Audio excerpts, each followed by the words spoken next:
coletivo do técnico Renato. Você passa aqui para mim. Vou subir a porta. Boa noite, parabéns pela vitória. Silene Pinto, do canal Fluminense. Eu queria perguntar para você sobre...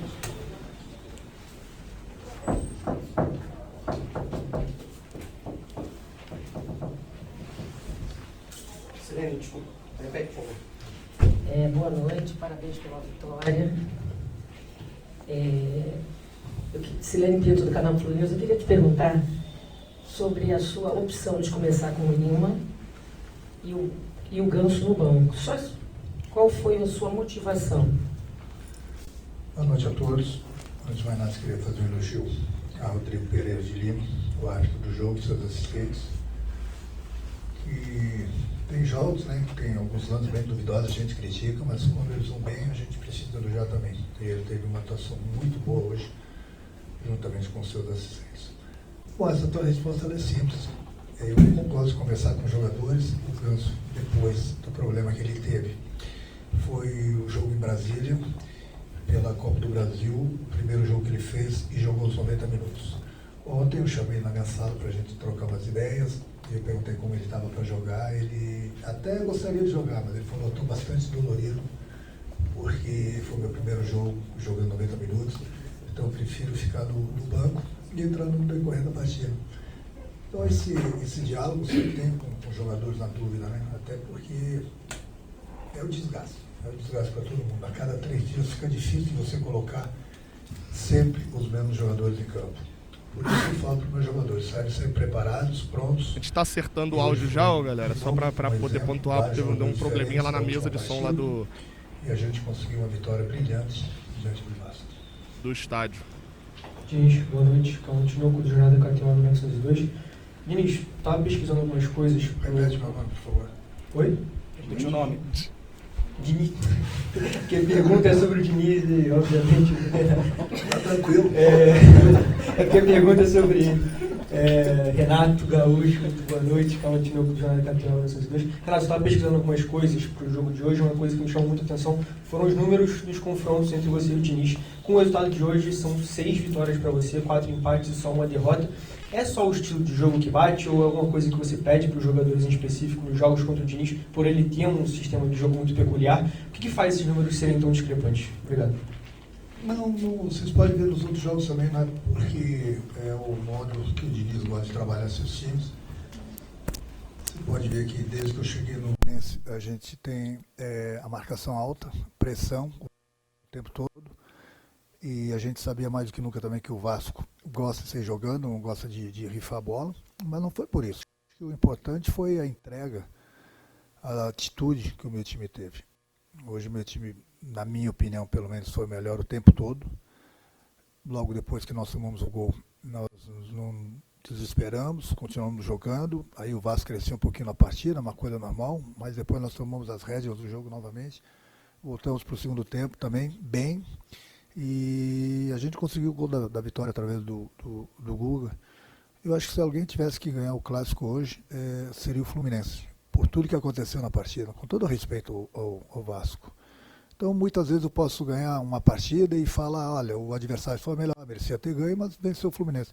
Eu sou um cara bem sincero. Na minha opinião, hoje o Fluminense foi melhor em todos os sentidos e a gente merecia esses 3 pontos pela entrega, pela dedicação, pelo que os jogadores fizeram em campo. Nós conversamos bastante ontem no treino tático, conversamos bastante hoje na pré-eleição também.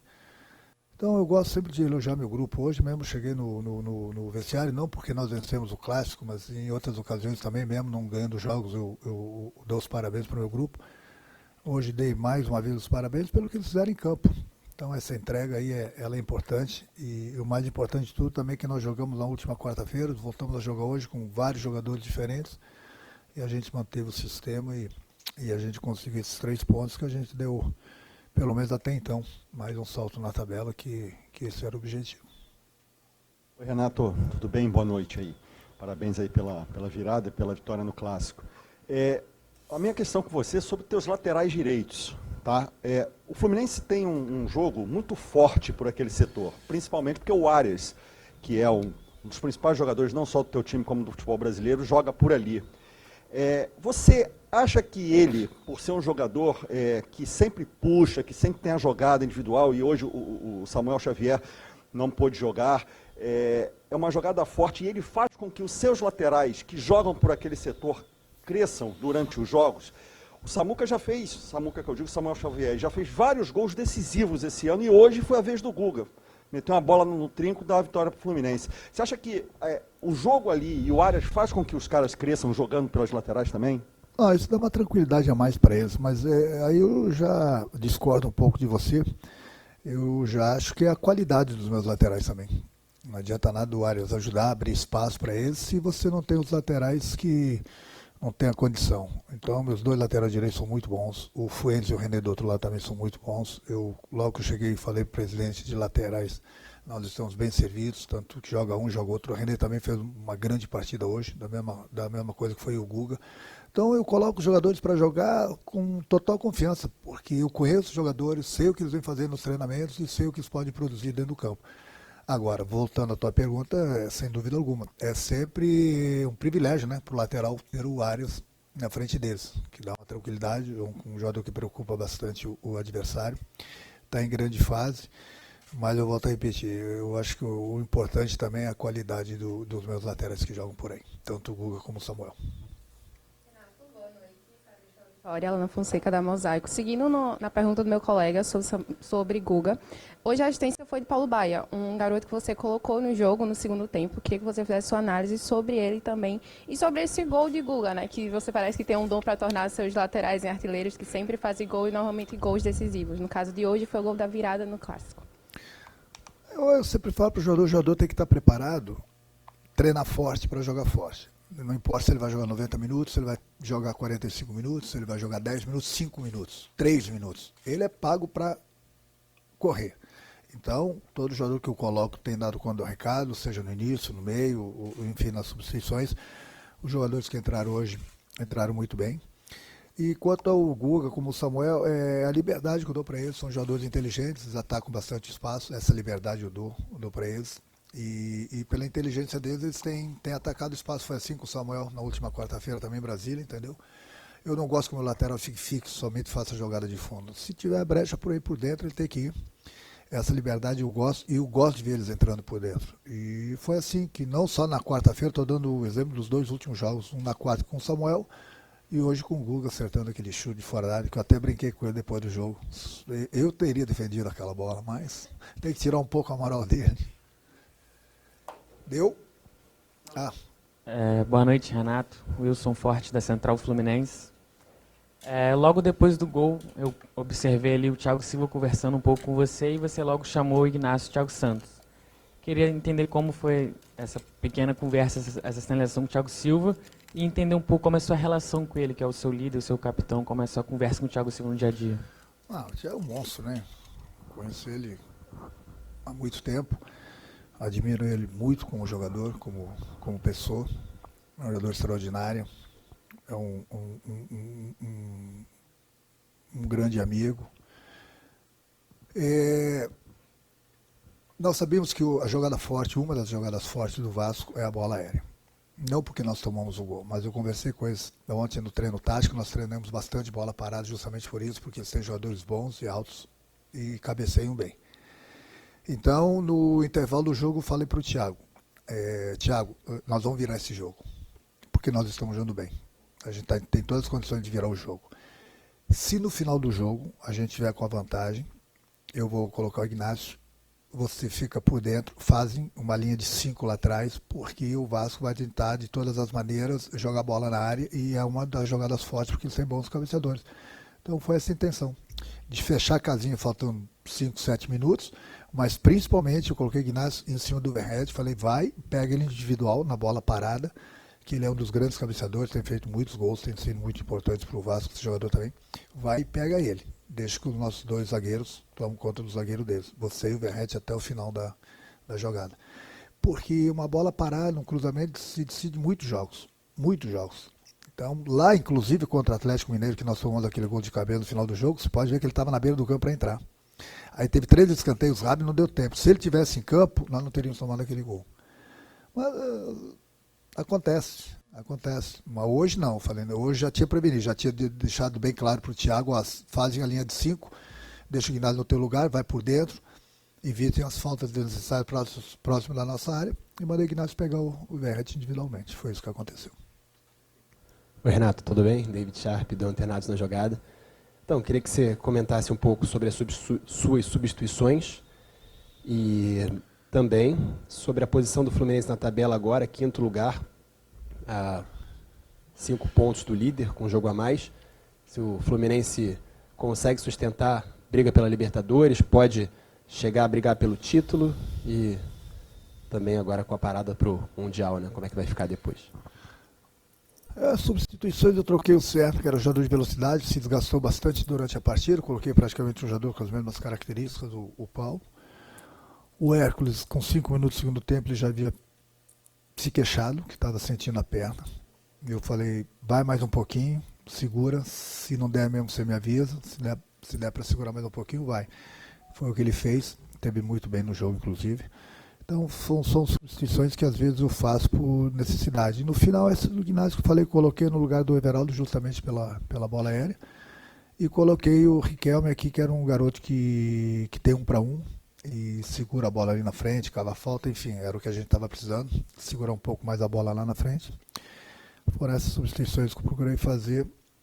Acredito que deu certo, não só pela vitória, né, mas que o Vasco praticamente teve o gol de cabeça, teve aquele chute no travessão, logo em seguida, e depois o Fluminense praticamente tomou conta do jogo e mereceu a vitória.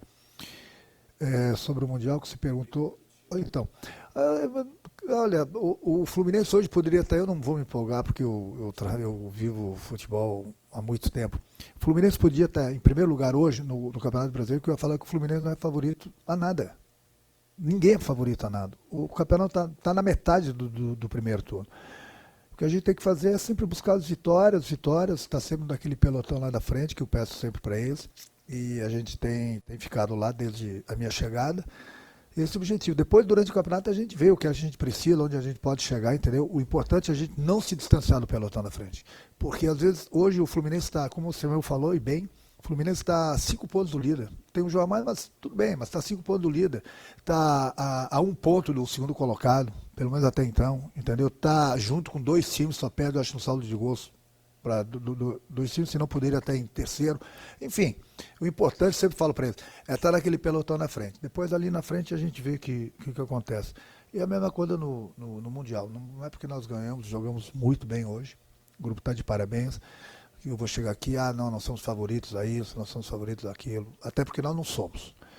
Eu tenho os pés no chão, a gente vai continuar trabalhando e vai buscando os resultados que nos interessam a cada rodada, a cada participação em outras competições.